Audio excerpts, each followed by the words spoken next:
Am I the asshole for refusing to take down a video of my kid's father dancing at my brother's wedding?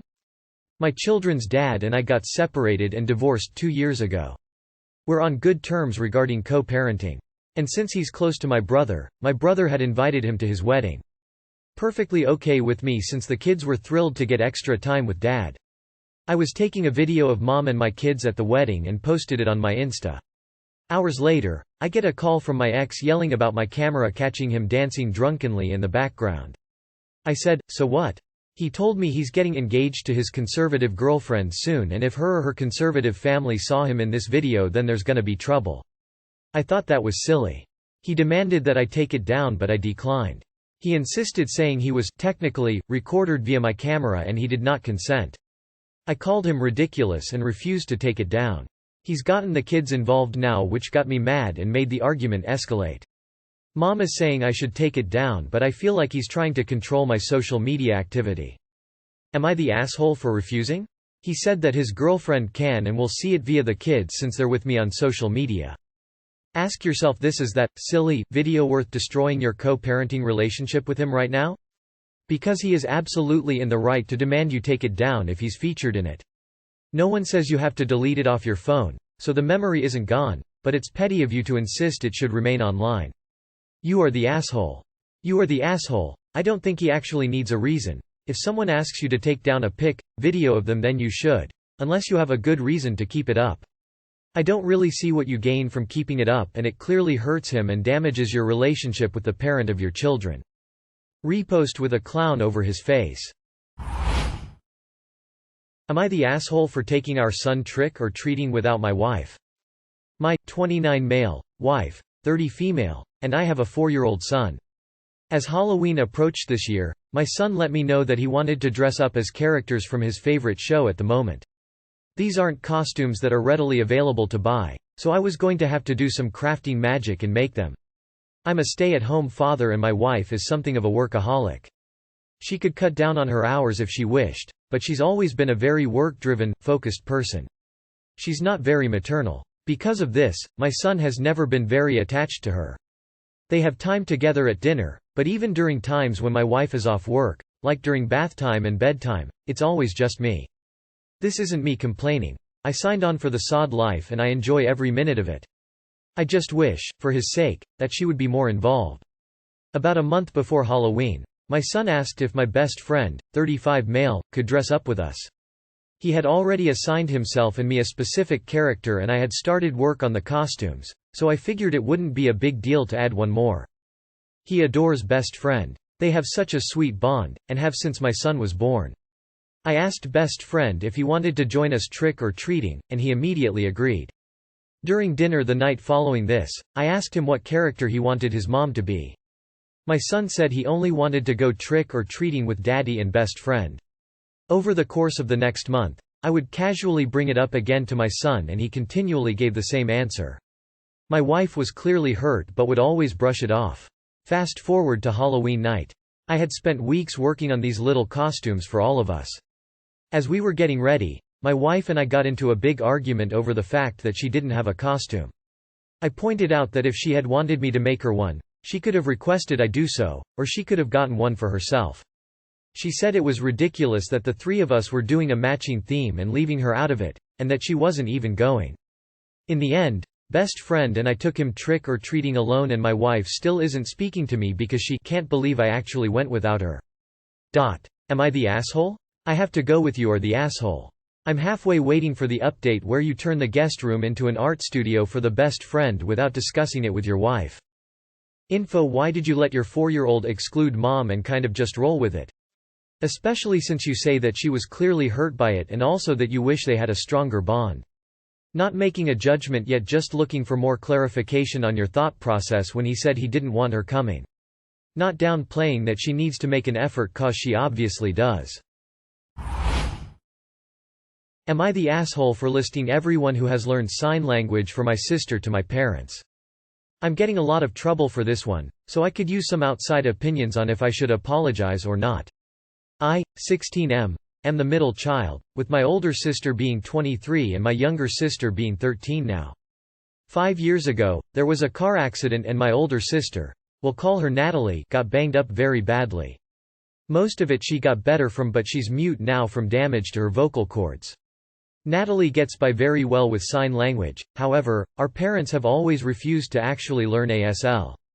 They always insisted that Natalie could write anything out. That text-to-speech was good enough if she didn't want to carry around a pen and paper. Most of her teachers were like that too, but I get it for them, she's just one student and they're busy. These are our parents. Natalie and I FaceTime a lot, because I did learn sign for her and it's how she prefers to communicate.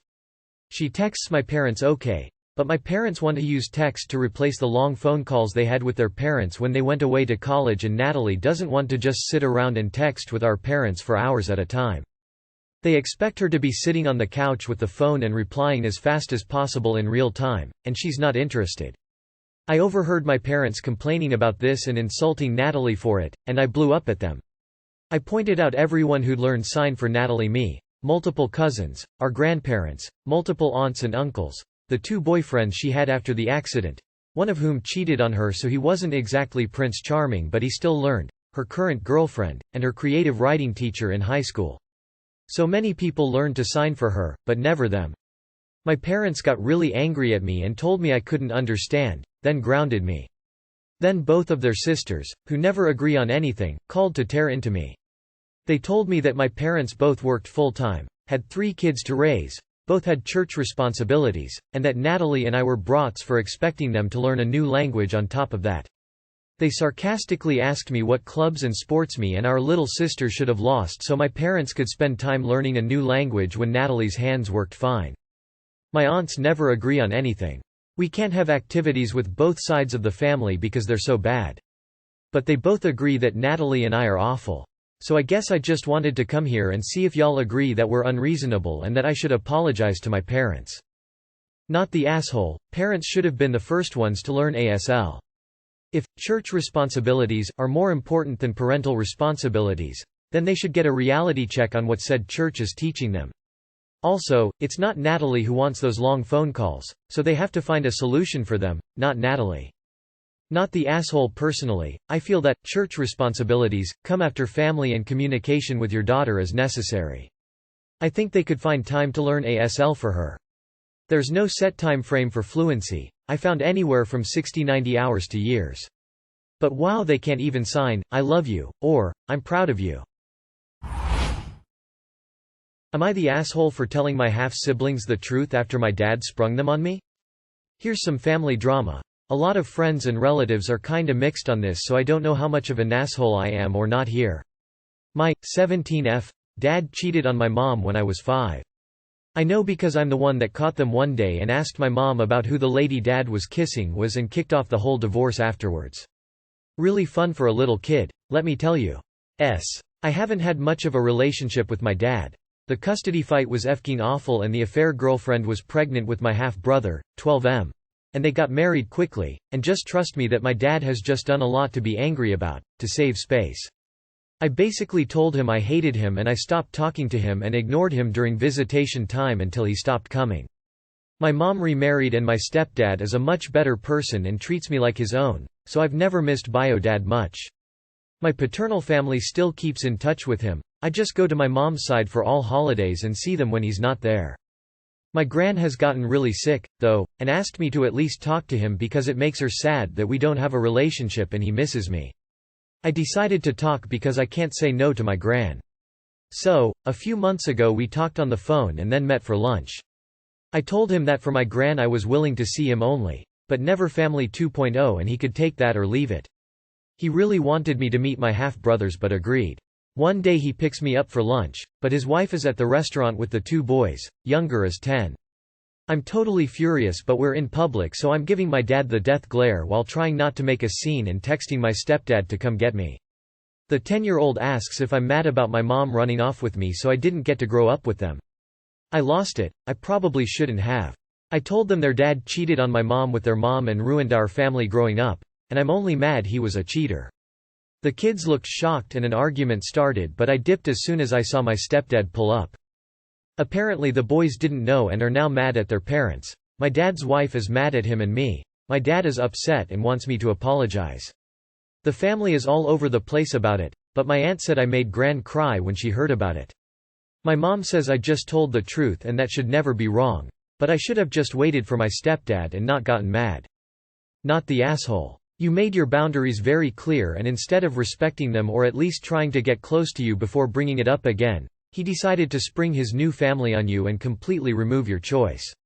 I'd say you've done what your Gran has requested by trying, and he messed it up, so you're free to go right back to no contact with this jackass.